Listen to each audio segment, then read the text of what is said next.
ഞാൻ ഇത് കാണുന്ന ഓരോ ഓഡിയൻസിലും ഒരാളോട് ഞാൻ പറയാം, മറ്റേ ജീവിക്കണമെങ്കിൽ സ്നേഹം വേണം അതും വേണമെന്നെല്ലാം പറയുന്ന നന്മ പറയാൻ നോക്കണ്ട. ജീവിക്കണമെങ്കിൽ പൈസ വേണം, അത് ഉണ്ടാക്കിക്കോ. അത് ഞാൻ ഒരു കാര്യം പറയലാം, വൈബും ഇതും പിടിക്കുന്നതെല്ലാം വേറെ, പൈസ വേണം. ഞാൻ കാര്യം പറയില്ല, ഞാൻ ഈ വൈബ് എടുക്കാനും ഇതാക്കാനും നിൽക്കുന്നത്, ഞാൻ ഓൾറെഡി എനിക്ക് വേണ്ട കാര്യങ്ങൾ ചെയ്ത് വെച്ചിട്ടാണ് ഞാൻ അവിടെ ഇരിക്കുന്നത്.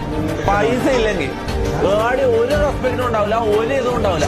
മനസ്സിലായോ? സ്വന്തം കുടുംബത്തിൽ പോലെ. അല്ലെങ്കിൽ നിങ്ങൾ ആലോചിച്ച് നോക്കും, ഒരു ഹോസ്പിറ്റൽ കേസിന്റെ കാര്യം തന്നെ ആലോചിച്ച് നോക്കുന്നത്. ഞാൻ കൂടുതൽ പറയണ്ടല്ലോ, ഒരു രോഗം വന്നിട്ടുള്ള ആ സിറ്റുവേഷൻ വെച്ചിട്ട് പൈസയായിട്ട് മുട്ടിച്ച് നോക്കിയാൽ മതി. അപ്പൊ മനസ്സിലാവും പൈസന്റെ വില മനസ്സിലാവും. അല്ലാണ്ട് ഈ നന്മയും ഇതും അടിച്ച് നടക്കുന്ന ടീം ഇവരെല്ലാം നൈസായിട്ട് ബാക്ക്ഗ്രൗണ്ടിൽ പൈസ ഉണ്ടാക്കുന്നുണ്ട്, എന്നിട്ട് പുറത്ത് പബ്ലിക്കിൽ വന്നിട്ട് പൈസ ഒന്നുമല്ല സ്നേഹം ഏറ്റവും വലുത് ഞാൻ പറയും. മോനെ അതൊന്നും അല്ല. ഓക്കെ, കാര്യോ പറയുന്നത് വേറൊന്നിലും എനിക്ക് വലിയ യോജിപ്പില്ലെങ്കില്ലേ.